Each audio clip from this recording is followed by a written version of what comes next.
la guerra a Berlín ha acabat. A la matinada, el successor de Hitler, Karl Donitz, ha sol·licitat la rendició davant les tropes russes. Connectem amb Walter Kaiser, que ens explicarà com es troba la capital alemana en aquests moments. Molt bona nit, Leina. Doncs sí, com bé has dit, aquest matí hem pogut veure com l'exèrcit roig ha parat el seu atac acabant així amb la batalla.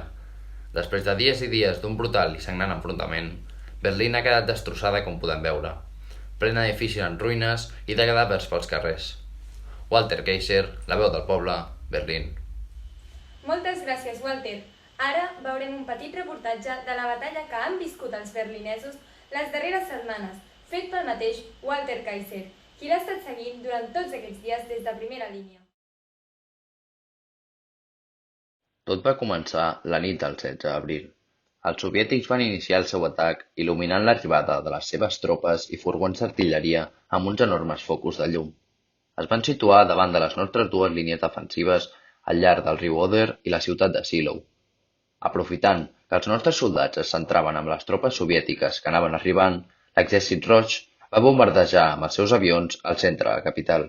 Berlín estava sent defensada per milers dels seus soldats de la Wehrmacht, acompanyats de l'ajuda d'alguns membres de les SS, membres de les Joventuts Hitlerianes i d'alguns integrants de la reserva de Volkssturm. Tots aquests estaven mal equipats i eren pocs. El dia 20 van rodejar la capital mentre centenars de bombes queien sobre Berlín. Aquest va ser un dia molt exitós per nosaltres. Al matí va començar amb la celebració del 56è aniversari de Hitler. Els carrers es van omplir de berlinesos que, tot i el temor, van sortir als carrers cantant la Hochwelt-Lied, celebrant així l'aniversari del gran Adolf Hitler.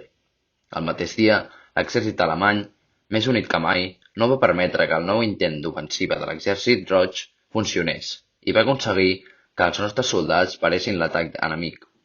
Aprofitant aquesta victòria, Hitler va ordenar evacuar el màxim de nombre d'alemanys possibles de la ciutat.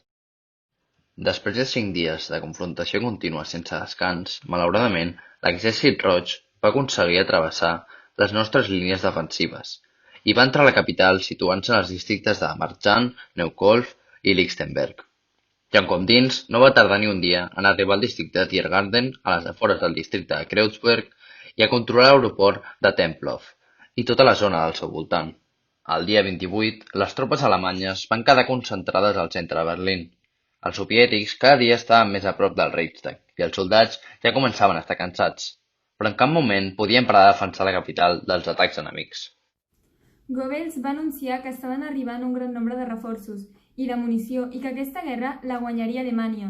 Aquests reforços, però, mai van arribar. Es tractava d'una notícia falsa perquè els soldats i ciutadans berlinesos no perdessin l'esperança i continuessin creient amb el Führer, que en aquells moments ja començava a veure difícil la victòria alemana. Aquell mateix dia per la tarda es va saber que el cap de les SS, Heinrich Himmler, havia traït el seu cap i a tota la població alemanya, ja que havien estat negociant amb el bàndol aliat i al ser descobert va fugir. A la nit del 28 al 29, l'exèrcit roig no va parar de bombardejar el centre a Berlín, destrossant centenars de cases i edificis on residien milers de persones. Els soldats de Hitler es van veure superats i van haver de recular.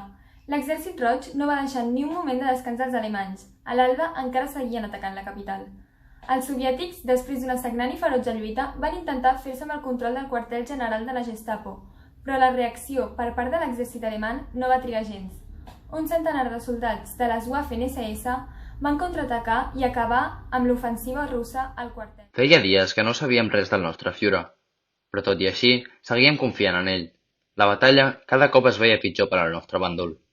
Ens atacaven des del nord amb l'objectiu d'arribar al Tiergarten, i el seu front ofensiu estava situat a pocs metres de la Potsdamer Platz. El nostre valent exèrcit defensava també com podia la zona governamental de Berlín, però cada dia quedaven menys soldats, menys munició, menys menjar i perdíem més terreny. Desgraciadament, el dia 29 també ens vam assabentar que l'ex-líder italià i aliat del Reich, Benito Mussolini, havia estat capturat i assassinat el dia anterior per un grup de partisans comunistes que el dia següent van penjar el seu cadàver públicament humillant-lo davant de milers de persones. El dia 30, els soviètics van començar a veure que els alemanys cada dia perdien més gent i més terreny, i per això no els hi van deixar ni un moment de descans. Des de bon matí van seguir bombardejant la capital alemanya i van aconseguir arribar a la Paritzplatz. poc a poc els hi quedava menys per situar-se a la Cancelleria del Reich. Aquella tarda, l'exèrcit alemany va mobilitzar els seus tancs al Tiergarten per tal de defensar el centre de la ciutat mentre l'exèrcit enemic realitzava un bombardeig al Ministeri de l'Aire. Els soviètics atacaven per tot arreu i l'exèrcit alemany es veia superat. Aquella nit, lamentablement, després d'hores i hores d'una brutal i salvatge batalla, els soldats soviètics es van fer amb el control de l'edifici del Reichstag. Algunes de les nostres tropes encara hi eren a dins, deixant-se la vida per defensar l'edifici, però ja no hi havia res a fer. El número de soldats cada cop era inferior. Després de dies i dies lluitant brutalment entre els edificis en ruïnes, els nostres soldats es veien superats. El dia 1 de maig serà un dels dies més recordats per tots els alemanys i persones d'arreu del món. Alemanya va quedar sota control soviètic i la ràdio d'Hamburg va anunciar una tràgica notícia. El nostre Führer, Adolf Hitler, ha caigut aquesta tarda en el seu lloc de combat a la Cancelleria del Reich, lluitant fins al seu últim sospir en contra del bolxevisme per a Alemanya. La mort d'un heroi que deixa com a successor d'Alemanya el general Karl Dönitz. Aquestes paraules ens van trencar el cor. El nostre Führer va morir defensant el nostre país. L'home que va lluitar per a la justícia que ens mereixíem. L'home que va fer Alemanya gran. L'home que ens va lliurar de la pesta jueva ens va deixar el dia 1 de maig. Ningú no oblidarà mai aquest dia.